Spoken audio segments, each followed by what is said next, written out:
सोलापूर तालुका police स्टेशनमध्ये एक मेला एक ट्रिपल मर्डरचा हत्या झाला होता. त्याच्यामध्ये आरोपी पप्पू मस्के ह्यांनी त्यांचं वहिनी आणि त्यांचं 2 मुलं 15 वर्ष आणि 17 वर्ष असं मर्डर करून हत्या करून त्यांनी फरार झाले होते. तसंच आम्ही FIR दाखल करून टोटल 6 आरोपी होते आणि मुख्य आरोपी ह्यांना आम्ही ट्रेस करायला पूर्ण 3 टीम आम्ही लावले होते. खास करून एक मोबाईल ट्रॅकिंगसाठी, एक व्हेकल ट्रॅकिंगसाठी आणि त्यांचं अजून काही बातमीदार असतील असं तिन्ही टीम तैनात केले होते. बाकी जे 5 आरोपी होते त्यांनी ह्याचं गुन्ह्यामध्ये ह्यांना मदत केली होते पळून नेण्यासाठी. त्यांना 2 तारखेला सगळ्यांना अटक करून त्यांचं कारवाई केले होते. त्यांचं इंट्रोगेशनमध्ये हे समोर आलं की त्यांनी बाहेर राज्यात काही त्यांचा मित्र आहे तिथं गेले असं संभावना दिसत होते. त्यासाठीच हे पहिले जे टीम आहे त्यांनी जे फास्टॅग जे नॅशनल हायवेचं डेटा आहे त्यांना संपर्क करून काही टेक्निकल अनालिसिस करून आम्हाला त्यांचं गाडी पहिले लातूरमध्ये ट्रेस झाला. नंतर आम्हाला हैदराबादमध्ये ट्रेस झाला. तसेच आम्ही ट्रॅक करत गेल्यानंतर विजयवाडा आणि लास्ट लोकेशन आम्हाला वेस्ट बेंगॉलमध्ये भेटले होत्या.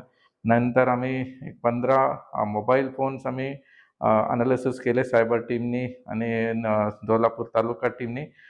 तसेच LCB टीम पण हे जे ग्राउंडमध्ये माहिती जे पाहिजे होतं त्यांनी पण टीमला एक पूर्ण टीमवर्क चालू होतं.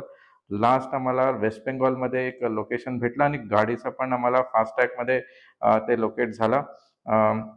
तिथं बरिस्ता असं एक जिल्हा आहे, तिथं एकदम बांगलादेशचा बॉर्डरमध्ये जिल्हा आहे आणि त्याचं प्लॅनिंग होतं की तिथून बॉर्डर क्रॉस करून वेस्ट बेंगॉल पासून बांगलादेशला जायला त्यांचं प्लॅनिंग झालं होतं. एक एजंट होता त्याचं नंतर आम्ही माहिती काढल्यानंतर बस आरोपीचं लास्ट लोकेशन वेस्ट बेंगॉलमध्ये बरसिरहट जिल्ह्यामध्ये भेटलं होतं. तिथं आम्ही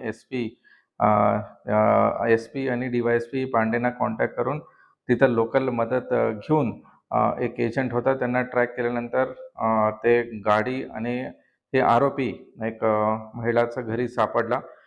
तसंच आमचं टीम तिथं रवाना होऊन लोकल पोलिसांचं मदत घेऊन आज त्यांना इथं सोलापूर जिल्ह्यामध्ये अटक केलेली आहे. त्याच्या इंट्रोगेशनमध्ये हेच समोर येते की ह्यांचा जमिनीचा वाद होता. जे जमीन 3 भाऊ सोबत राहत होते. 3 घर आहे त्यांचं आणि आजूबाजूलाच शेती आहे. 8 एकर शेती आहे. ते वाटणी न झाल्यामुळे हे यांचा नेहमी भांडण होत होतं. हे भांडणातून आणि काही त्यांनी लोन घेतले होते. ह्याचा राग ठेवून हे आरोपींनी त्यांना हत्या केले होते आणि हे जे त्यांचं मित्र होते मुंबईमध्ये यांचं एजंट मित्र झाला होता आणि वेस्ट बेंगॉलमध्ये आता त्यांचं लोकेशन ट्रेस झाल्यानंतर आम्हाला समोर आलं की ह्यांना पळून नेण्यासाठी मदत केली होती आणि त्यांचं बांगलादेशमध्ये जायचं एक प्लॅनिंग होतं. आमचं पूर्ण टीम सोलापूर तालुका पोलीस स्टेशन राहुल देशपांडे त्यांचं टीम PSI घोळकर आणि सायबर टीम LCB टीम आणि त्यांचं पूर्ण सुपरविजन STPO संकेत देवडेकर सोलापूर तालुका ह्यांनी करत होते आणि चांगलं यश ह्याच्यामध्ये भेटलेले आहे. धन्यवाद.